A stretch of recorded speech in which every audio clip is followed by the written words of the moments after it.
We're in the middle of our Journey to Vitality spring campaign, which is all about living your best life and feeling as strong and healthy and vital and joyful and peaceful and content as possible.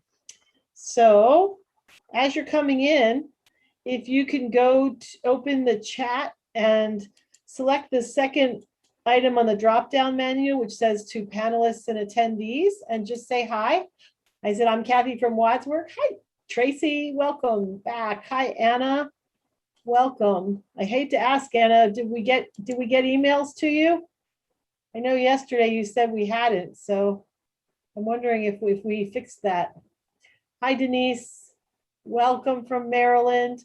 Hi, Tandra, and still nothing. Still nothing. We must not have your correct email address or something, because Andrew says he did. Hi, Victoria from Wichita. Dana from Chicagoland. Dana, you're in Chicagoland. We have to meet. Maxine in New Jersey. Mayra, hi, from Oakdale, California. I'm glad you're loving these Vitality webinars. And great if you're attending the Spanish ones as well. We got our content lined up between the Spanish and English that we're all doing the Journey to Vitality. Need to check that email address, Andrew, because Anna hasn't gotten her stuff. And Jennifer from Sonoma, soon to be DeKalb. I'm sorry I wasn't able to do my Wadsworth. Still dang. Esme, welcome Esme from California.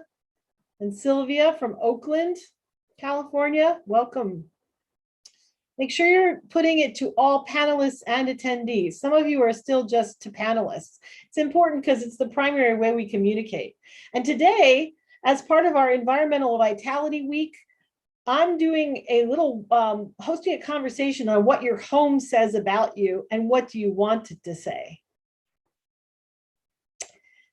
And I know that's kind of an unusual thing, or an unusual way for some people to think about your environment and think about your home environment. But I tend to, maybe it's because I'm trained in cultural anthropology, or maybe it's just because I am who I am, but I think everything is symbolic.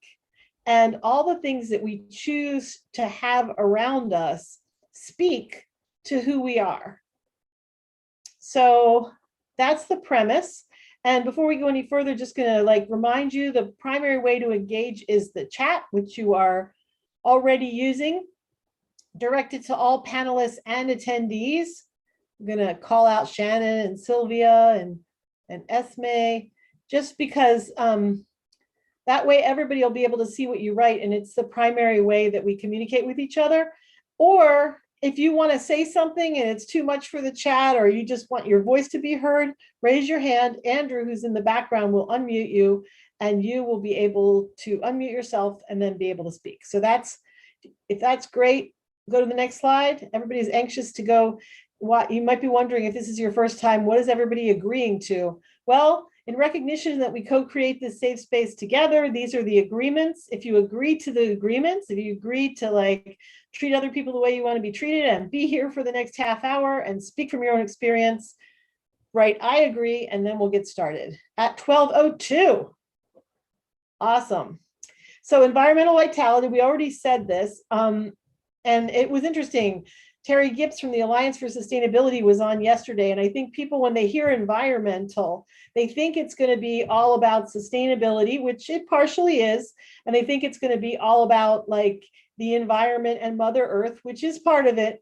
But when we talk about environmental vitality, we're really basically talking about your surroundings, your immediate surroundings. And so we ask questions when we do cafes on environmental vitality about your house and your neighborhood, and how your surroundings, and the planet more generally, but how your surroundings impact your well-being, and what you can do to have them add to your emotional, spiritual, physical, social, financial vitality. So that's environmental vitality. So my first question for us all is, if a stranger were to walk into your home, I don't know if you've ever seen Love It or List It, But they go on a tour of the person's home before they start talking to them about how they're going to fix it up, or how they're going to, or whether they're going to, what home they want to find for them. And when they walk, yeah, I love that show too. And when they walk through, like those are real houses. Like they're not the houses of designers, right? They don't even look as good as they look after Hillary gets done with them. But they do say a lot about the people and what's in their lives. So I want to say, if a stranger were to walk into your home when you weren't there, what would they know about who you are, about what you value, and about what makes you tick? And I'll get started. Oh, Jennifer says, Jennifer, you need to do to all panelists and attendees. But Jennifer Banks says, we love animals. So what would they see when they walk into your house, which would let them know that you love animals? Are there pictures of animals, or would they be greeted by your 3 dogs? What would they see when they walk in, or what did they feel? Or would they smell your animals? And they'd say, I'm in the home of an animal lover because I smell cat. Oh, the dogs and cats on the couch. Anna says, I have crosses in every room and have spiritual frames, so they would know that you were a Christian, Anna, most likely. Tracy says, I love my family and I'm very neat. Brittany says, I keep a very clean home. So I like having everything in its place and people feel comfortable. So when they walked into your home, they would know that you valued cleanliness and that you valued order, right? And Kathy says, we have a lot of medical equipment for my son and daughter. Okay. So they would know, they would have a sense that somebody here needs some medical equipment. And we're focused on making sure that the people in the house get what they need.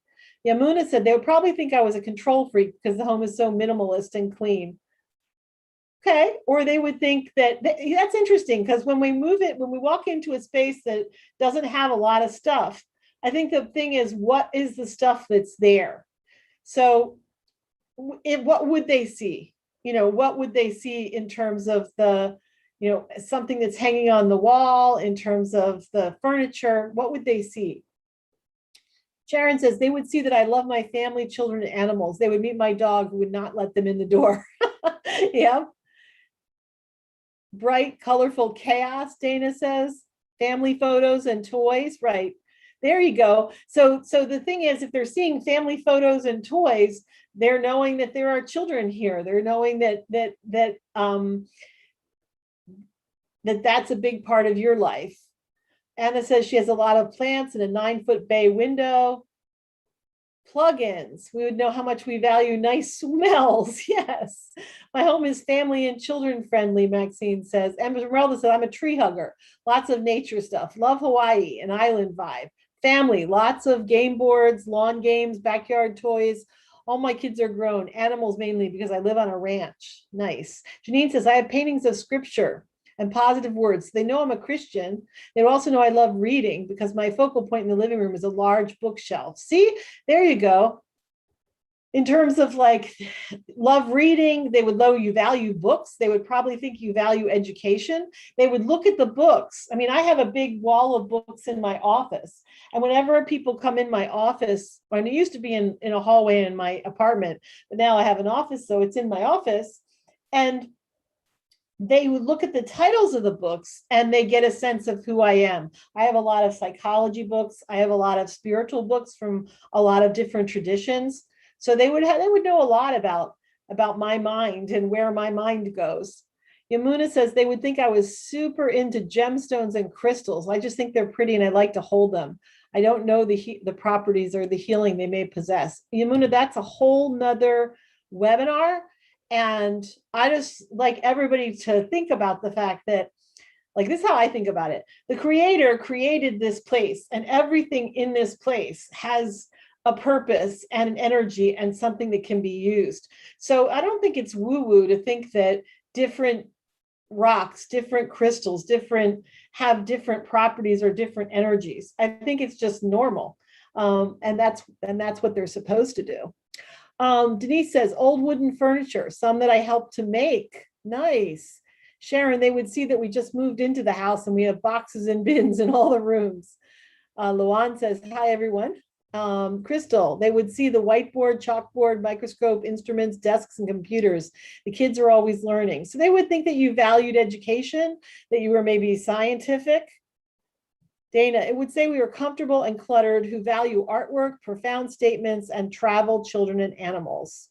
And Sharon says, I also make jewelry and my supplies are all around my house. So making jewelry, and that would be like valuing beautiful things, and also being an artist, a craftsperson. Great, you all did fantastic with that question. And I love all of the interaction. So I have one more question for you before we dive deep.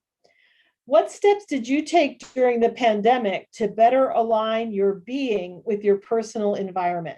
And I asked that question intentionally because I know that, and well, it's just not just me knowing, like renovation industry is like booming right now and nobody expected it. Like nobody expected that. And that's why the supply chain is like really messed up and it's very expensive to get lumber right now. It's really expensive to get a lot of weird things because when the pandemic started, a lot of those industries thought, oh, we better slow down because people aren't going to be doing this. And then people did. People started putting whatever money they had that they weren't putting into going out, they started putting it into their homes.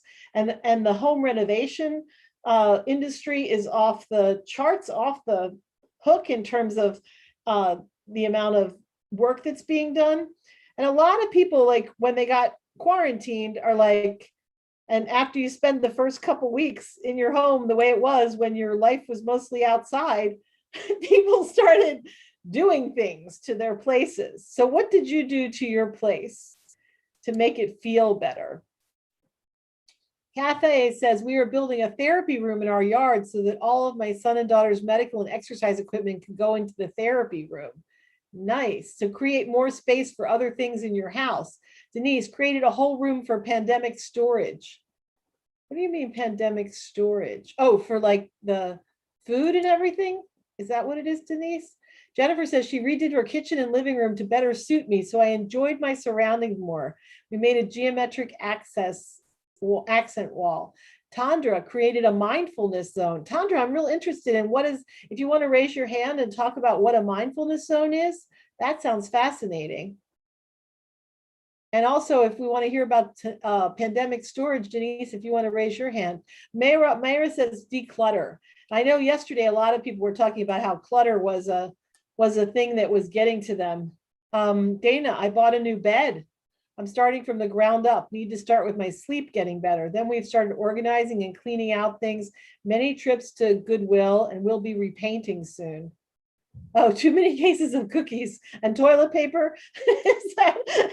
Cookies and toilet paper. I really wished I would have stocked up on those, what are they called? Wipes, like the Clorox wipes that used to be like ubiquitous in Costco and whatever. And then for like the whole year, they were not there. I had to stop myself from going out and purchasing them.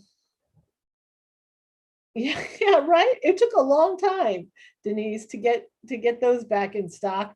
Tracy, I organized my kitchen, etc., put lights on my patio with nice furniture on both decks. Sharon, I had to make my bedroom my office and move out the old things and move in the new things.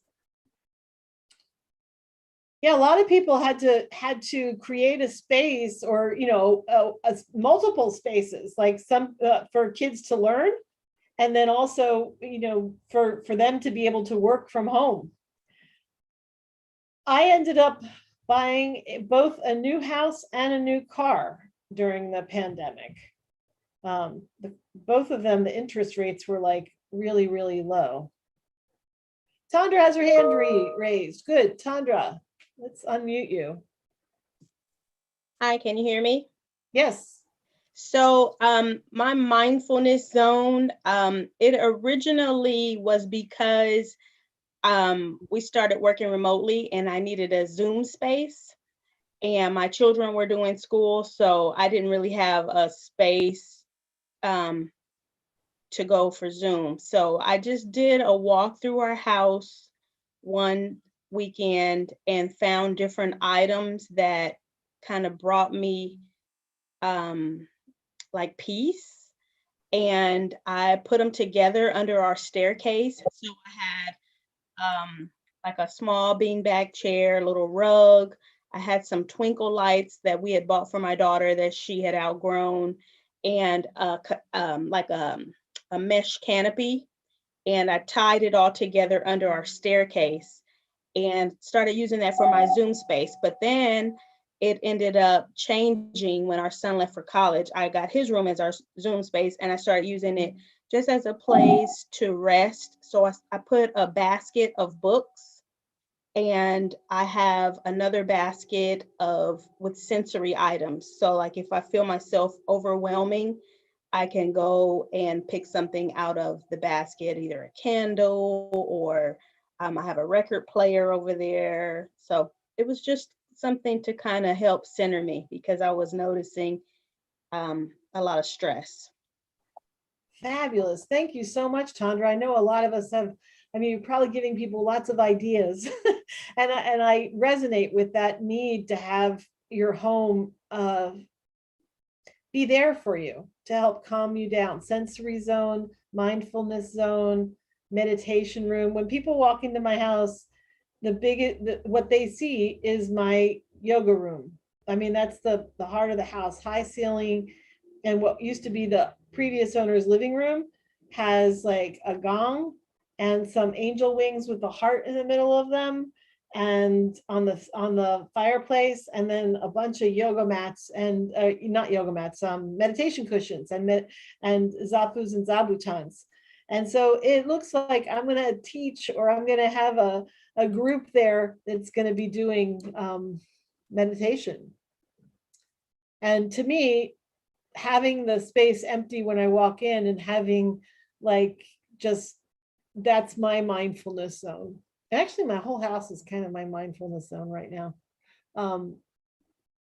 Dana says we're getting through the honeydew list of things that needed to be done but just hadn't got around to. New dishwasher and microwave done. I'm shopping my home for things I really enjoy but didn't have out on display. Nice.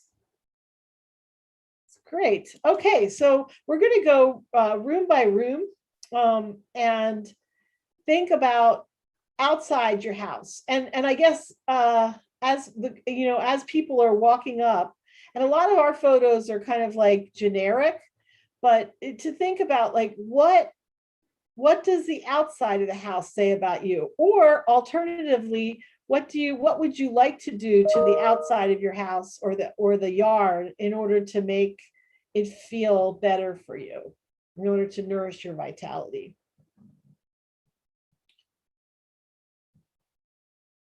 So when I moved here, there was a lot of junk all over the place, like weird junk in the yard, like plastic, pieces of plastic and some trash, and like just odd old pieces of metal, like a kid's car that looked like it had been abandoned, not like a real car, but a toy car. And so partly one of the first things I did was to clean up and just like throw out the junk that I found all over the place. But how does your front yard look different or the same, or your hallway if you live in an apartment building? How does it look different or the same as this? What is it? What's the personality that there is in your before you enter your space? I'm going to tell you, next to my front door, I have a big, and I want to say big, like 6 feet tall, carving from Thailand of a Buddha, which I just think is, I'm not a Buddhist per se, but I just think it kind of sets a nice tone and a vibe. And then I have a mezuzah, because I'm Jewish, on what mezuzah is, one of those little scrolls. It has a Bible verse in it. And it's a commandment to put it on your doorpost or your gate. So I have a mezuzah, so people would be able to know that I was Jewish if they came up to my front door. My mom has a wreath on her front door. It's like a Christmas wreath, but it's like it's decorated. How do you decorate the outside of your house or your apartment?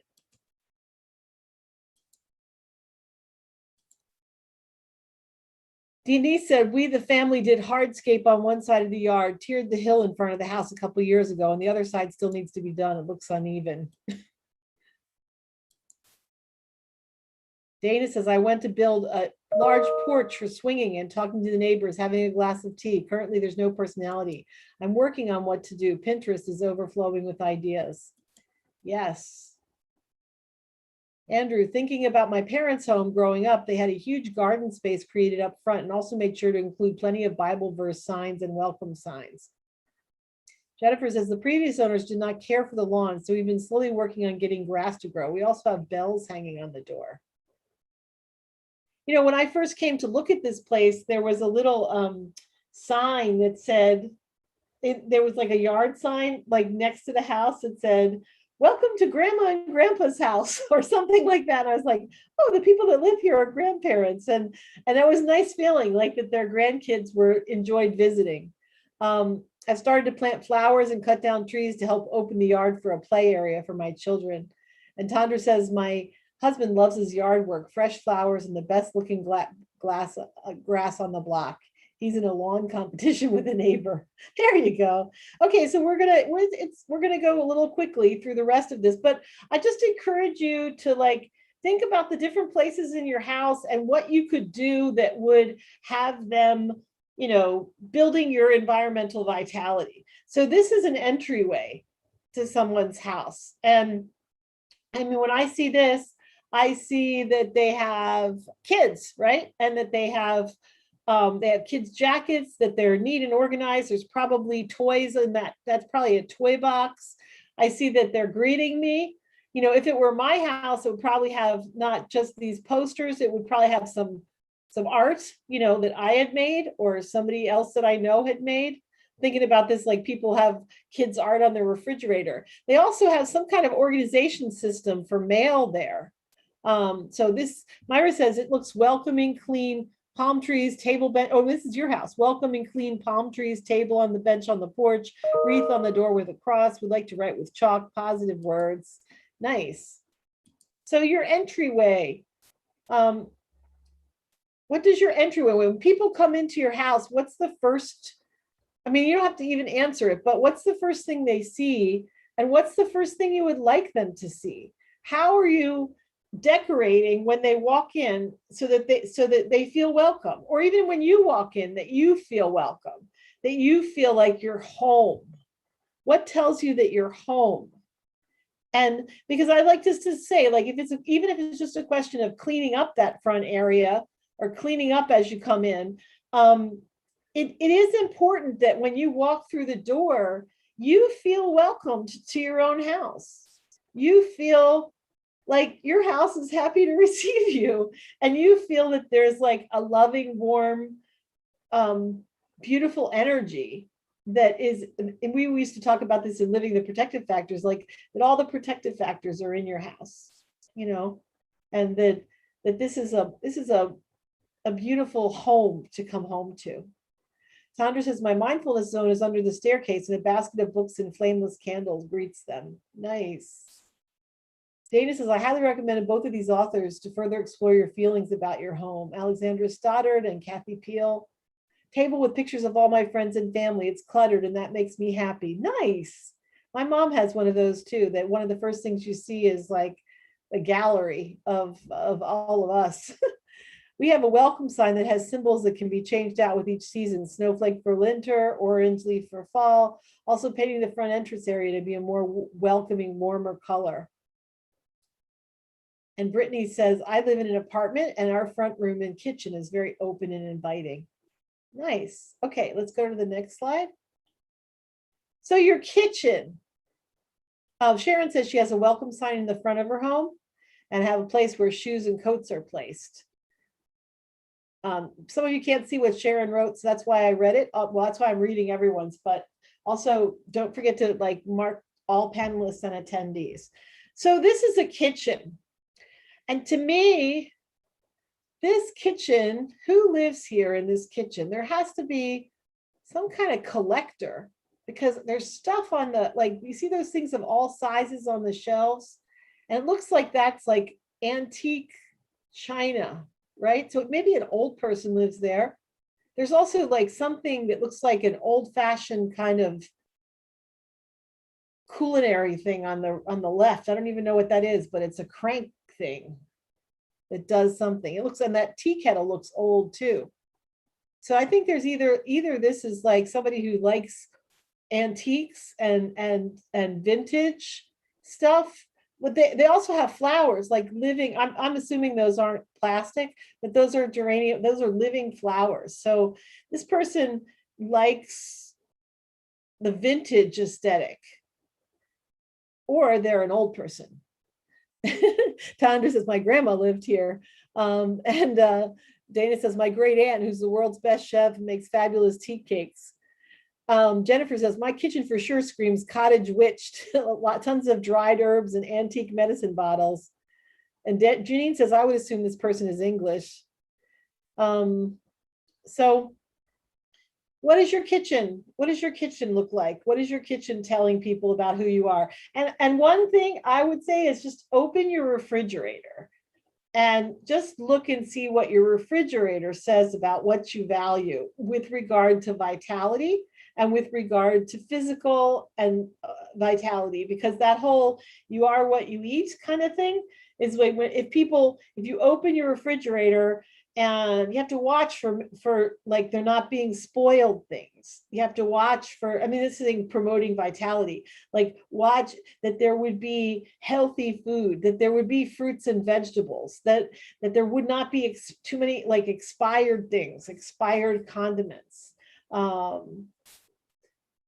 People love their barbecue, not the fridge.